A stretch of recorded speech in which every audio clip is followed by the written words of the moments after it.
বন্ধুরা, বোম্বাই মরিচ আর রসুনের ফাইনাল লুকটা একটু দেখিয়ে দিচ্ছি। আচারের একদম ডান হয়ে গেছে। আর কেমন লাগছে বন্ধুরা অবশ্যই জানাবে। ফুল রেসিপিটা ফলো করে যদি দেখে একবার বানিয়ে নাও শুকনা বোম্বাই মরিচের আচার, তাহলে কিন্তু একদম একটু স্কিপ করবে না। তাহলে কিন্তু এভাবেই আচারটা বানিয়ে নিতে পারবে, দেখতে যেরকম লোভনীয় হয়েছে। আর এটা দিয়ে কিন্তু আলু ভর্তা, ডাল ভর্তা, খিচুড়ি একদম জমে যাবে বন্ধুরা। আর যদি এভাবে রেসিপিটা ফলো করে একবার হয়তো বানিয়ে দেখতে পারো, আর কেমন হয়েছে কমেন্ট করে অবশ্যই জানাবে। নমস্কার বন্ধুরা, সবাই কেমন আছো? আমি পাপড়ি কিচেন অ্যান্ড ব্লগ থেকে চলে আসলাম নতুন একটা রেসিপি নিয়ে। বোম্বাই মরিচের আচার বানাবো। আর এখানে নিয়েছি মায়ের ভালোবাসার বোম্বাই মরিচ। মা আমাদের গাছের বোম্বাই মরিচ শুকিয়ে রেখেছে, তাই পাঠিয়ে দিয়েছে। আর এই শুকনা বোম্বাই মরিচটা দিয়েই আচার বানাবো। বাজারের কেনা যে বোম্বাই মরিচ আছে সেতে কিন্তু কোনো গন্ধ কিছু নাই, আর এটা খুব সুন্দর একটা গন্ধ। এর জন্য আমি বলছি মাকে কয়েকটা মরিচ পাঠিয়ে দিও। আর এটা যেহেতু বাড়ির মরিচ, প্রচুর ঝাল, তাই আমি কয়েকটা মরিচ নিয়েছি।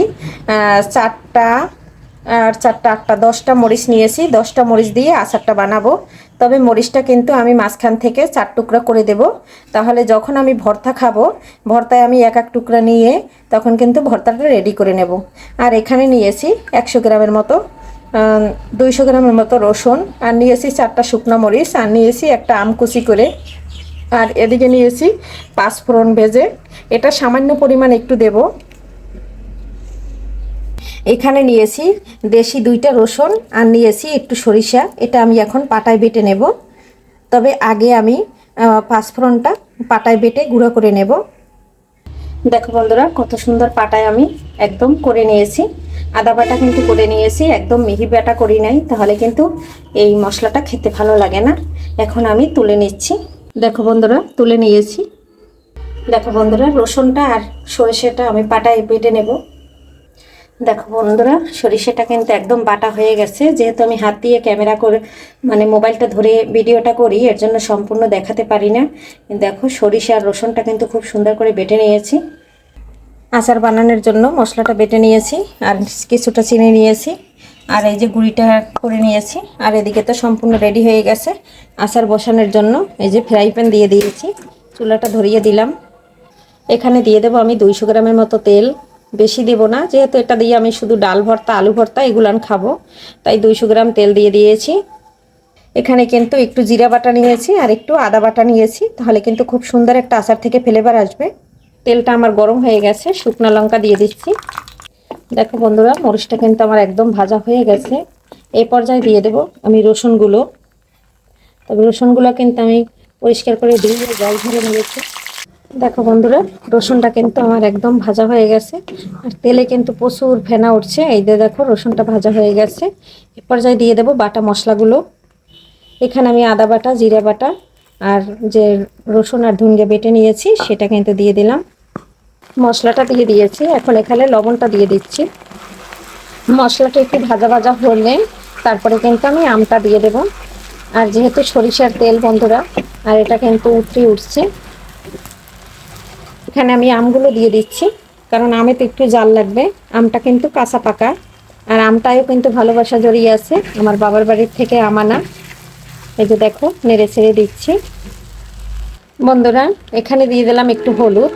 আর প্রচণ্ড রোদ উঠছে, রোদের কিন্তু বাহিরের থেকে রোদের আসছে। আচারের কেমন দেখা যাচ্ছে জানি না, তবে রোদের কারণে কালারটা ভালো বোঝা যাচ্ছে না।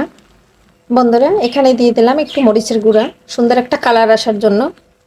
দেখো বন্ধুরা, এখানে কিন্তু আমি তোমাদের একটু দেখিয়ে দিচ্ছি, মশলাটা কিন্তু একদম সুন্দর একটা কালার চলে আসছে। কেমন বোঝা যাচ্ছে জানি না, তবে বাহির থেকে প্রচণ্ড রোদ্রের আলো আসছে, তো এর জন্য ক্যামেরায় একটু বেশি আলো আলো লাগছে। আর এখন আমি এই পর্যায়ে দিয়ে দেব বোম্বাই মরিচ। এখন আমি বোম্বাই মরিচগুলো দিয়ে দিচ্ছি। এখন দিয়ে দেব চিনি। চিনিটা বন্ধুরা বুঝে দিবে, কারণ আমি আম দিয়েছি, আমটা কিন্তু অনেকটা টক, তার জন্য কিন্তু আমি 100 গ্রামের মতো চিনি নিয়ে নিচ্ছি। আর যেহেতু টক, তাই টকটা তো দূর করতে হবে। আর আমাদের বাড়ির গাছের আম প্রচুর টক বন্ধুরা। আর এই যে দেখো, এখন আমি চিনিটা দিয়ে জাল দিয়ে নেব। কোনোভাবে কিন্তু এখানে জল দেওয়া যাবে না। আর এই পর্যায়ে যাইয়া আমি দিয়ে দেব ভিনেগার। চিনিটা দেওয়ার পরে দেখো, তেলের ফেনাটা কিন্তু কমে গেছে। আর সরিষার তেলে কিন্তু প্রচুর ফেনা হয় আর উতরে উঠে। আর দেখো, মশলাটা কিন্তু আমার কত সুন্দর একটা কালার আসছে বন্ধুরা। বন্ধুরা দেখো, আমার আচারটা কিন্তু ফাইনালি হয়ে আসছে, আর মশলাটা কিন্তু একদম কষানো হয়ে গেছে। সুন্দর একটা কালার চলে আসছে। কাঁচা পাকা যেহেতু আম নিয়েছি, আমটা কিন্তু একদম সম্পূর্ণ গলে গেছে, আর রসুনগুলো কিন্তু আস্তে আস্তে রয়েছে। আর এই পর্যায়ে কিন্তু আমি পাঁচফোড়নের গুঁড়াটা দিয়ে দেব, বেশি দেব না, ছোট চামচের 1 চামচ দিয়ে দেব। আরটা কিন্তু আমি রেখে দেব, অন্য আচারে ব্যবহার করব। এই পর্যায়ে দিলে পরে খুব সুন্দর একটা ফ্লেভার আসে। আর আমি যেহেতু জিরা বাটা দিয়েছি, আদা বাটা দিয়েছি, রসুন বাটা দিয়েছি, সরিষা বাটা দিয়েছি, আর এই তেল দিয়া বন্ধুরা আলু ভর্তা করলে একদম জমে যাবে। আর যদি হয় ডালের ভর্তা, এই দুইটা ভর্তাই কিন্তু আচারের তেল দিয়ে খেতে দারুণ লাগে, এবং খিচুড়ির সাথেও খাওয়া যায়। এত পরিমাণ মজা লাগে সেটা বলার মতো না বন্ধুরা। একবার হইলেও আচারের রেসিপিটা ফলো করে বানিয়ে নিতে পারো। অনেকে বলে নাগামরিচ, অনেকে বলে বোম্বাই মরিচ, আমরা বরিশালে বলি বোম্বাই মরিচ। এই যে দেখো, এই পর্যায়ে কিন্তু আমি চুলার জালটা অফ করে নেব। অফ করেছি। আর আজকের ভিডিওটা বন্ধুরা এখানে রাখছি। ঠান্ডা হইলে তোমাদের, আর এই আচারটা মাঝে মাঝে রোদ্রে দিতে হবে। আচারটা যত রোদ্রে দিবে তত ভালো, যেহেতু তেলের আচার, এটা ফ্রিজে রাখার কোনো প্রয়োজন নাই। বন্ধুরা চুলার জালটা অফ করে দিয়েছিলাম, ভিনেগারটা দিয়েছিলাম না, আবার চুলার জালটা অন করে আমি ভিনেগারটা দিয়ে দিচ্ছি।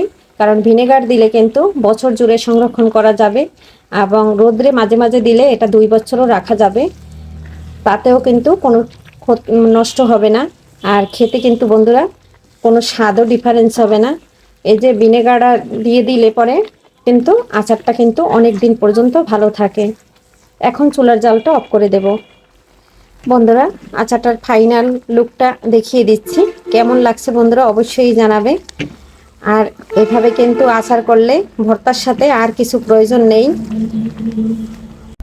দেখো বন্ধুরা আচারটা কিন্তু ঠান্ডা হয়ে গেছে, আর এই পর্যায়ে কিন্তু তেলের কোনো ফেনা নেই। এখন আমি নামিয়ে রোদ্রে দিয়ে দেব। দেখো বন্ধুরা নামিয়ে নিয়েছি, আর কত সুন্দর লাগছে দেখতে। আমের আচার একদম রেডি হয়ে গেছে বন্ধুরা, মাঝে মাঝে রোদ্রে দিবে।